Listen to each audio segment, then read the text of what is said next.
I love Avatar, and I'm sure you do too. The universe is just so unique and vibrant. It's amazing. The villains, it doesn't get much better than this. So imagine my surprise when new leaks come out and everyone is saying Korra is now better than Aang because of some continental feat. And that's not a problem. Really, it isn't. The problem comes when they start to say that Korra's always been better than Aang. It's like, bro, what are we really saying here? Korra always been better than Aang? Really?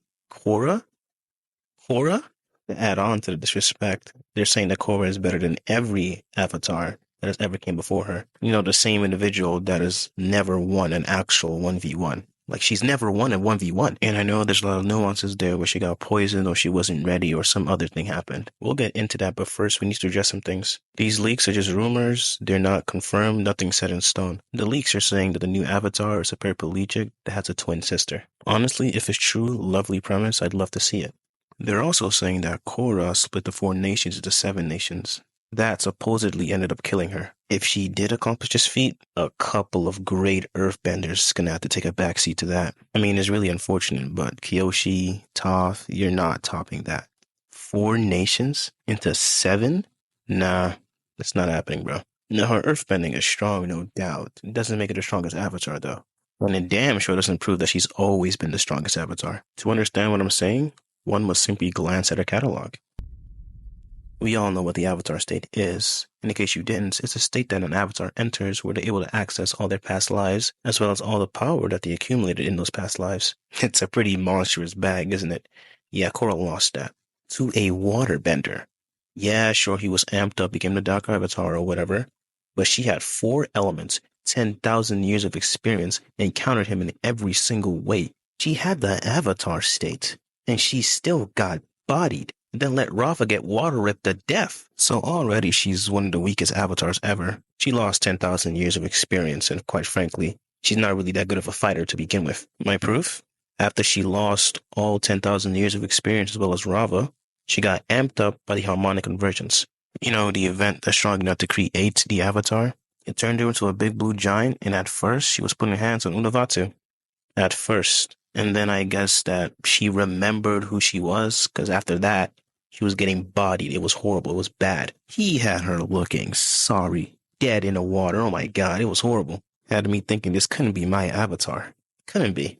And as if getting pieced up by your inferior copy wasn't worse, she had to get saved by a 12-year-old. A child had to intervene in the butt diggery that was happening to Korra just to make it so the world had a chance. Which brings me to my next point.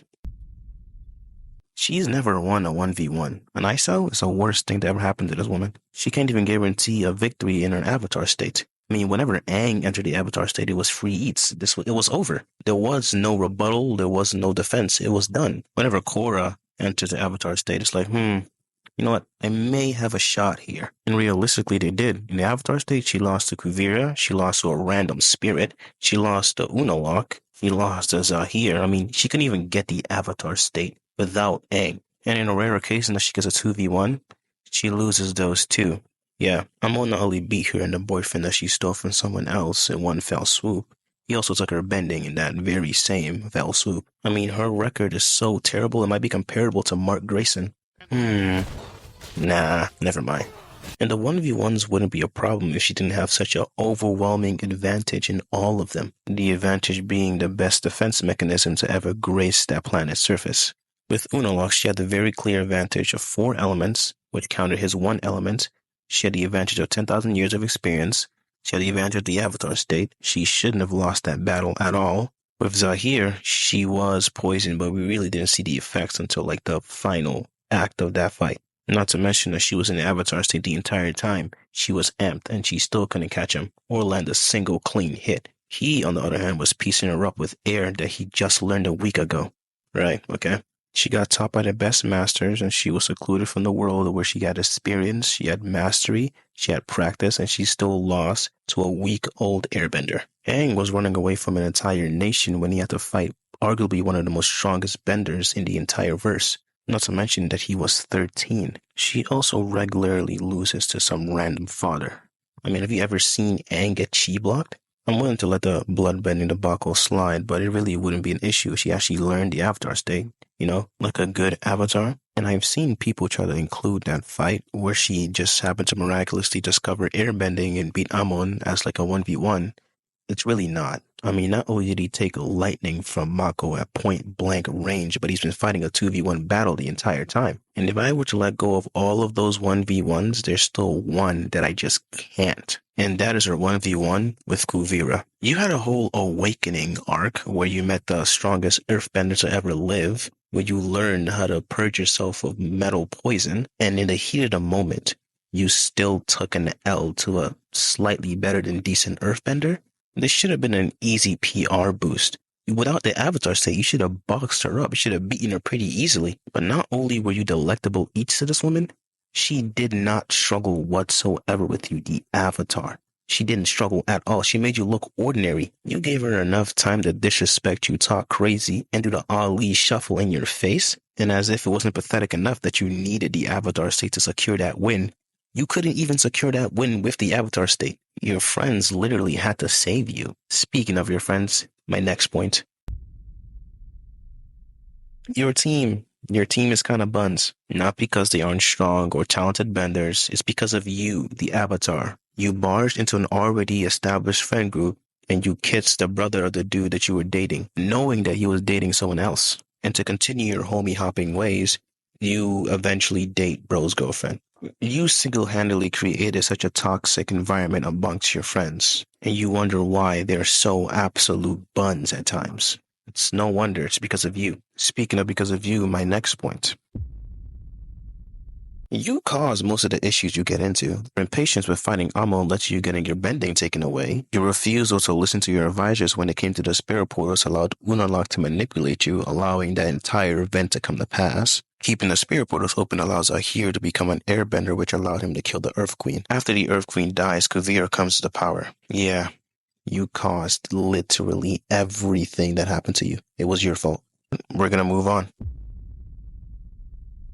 When comparing the two, it's almost like night and day. On the one hand, you have Aang, who's a pacifist. He's 13 years old. He's been running away from the Fire Nation for the most of his Avatar career. He didn't have the luxury of the best trainers ever. In fact, one of his earthbending trainers was a child, a literal child, younger than he was. He didn't need an airbending trainer anymore, considering he already mastered the bending. His waterbending trainer was a year older than he was, and his firebending trainer was his most hated enemy at the time. When I explain it like that, it makes it seem like his Avatar career was pretty horrendous from the start. He had already used up 100 years of spiritual energy using the Avatar state in that iceberg. He didn't want to fight when the whole world wanted to fight him. I mean, it just seems like all the cards were set up against this guy. However, Korra's story, way different. The majority of her Avatar career was in seclusion. She was allowed to farm experience based off of Aang's request. There were no ops, there were no trials or tribulations, just her and her bending. And she still could have mastered all four in the years that she was given to master those four. For reference, Aang did it in 1 summer as a child. And in true Korra fashion, despite giving overwhelming advantages, she still manages to fumble again and again and again. As an Avatar, this is simply unforgivable. Our lives depend on your succession. Of course, with goats like Aang, Kyoshi, Yang Chen, this was never an issue. Even with Roku, this wasn't something you had to worry about. Being the Avatar meant something. It wasn't just you pull up with 4 different bendings, the Avatar state, and get your butt took by some random earthbender in front of everyone. No. It meant succession and victory at all times. But I'm not going to blatantly hate on her. She does have some redeeming qualities, like her tenacity and her ability to never give up. Even though she kind of did give up for a bit. Though, I don't blame her completely for that. She was poisoned. There was nothing she could really do. Besides, she was pulled out within a nick of time. Which brings me to a rather unfortunate point that I must bring up. She literally needs her friends to save her life every single time she goes into battle. Aang clutched a number of clean-cut 1v1s by himself without the help of his friends. And even if they did help, it wasn't absolutely necessary. And I'm talking about an actual 1v1. That Azula stick, I'm not joking it. You know why? Because she gave him an electrifying back shot from the back. Alright, it wasn't exactly a clean-cut 1v1 now, was it? However, Korra's Save Me catalog is horrendously horrible. Needed saving after being kidnapped from Amon. Needed saving before Unavatu absolutely took her. Needed abrupt saving before Zahir gave her the Lahima special. It was horrible. It was looking bad right there for a second. We already know what Kuvira was about to do to the quote-unquote Avatar. Yeah, sure. I mean, it gets to a point. Yeah, your team is supposed to be there to save you in a pickle. However, it looks like you needed them every single time. So let's say your team took a vacation. It's looking like it's wraps. So, in conclusion, Korra may have gotten stronger than Aang throughout her years as being an Avatar. I mean, I kinda doubt it, obviously, but maybe she did it. But saying that she was always stronger than bro? Nah. It's not possible. It's not happening, bro. And just to make it clear, I don't hate Korra. The writers are who are at fault right now.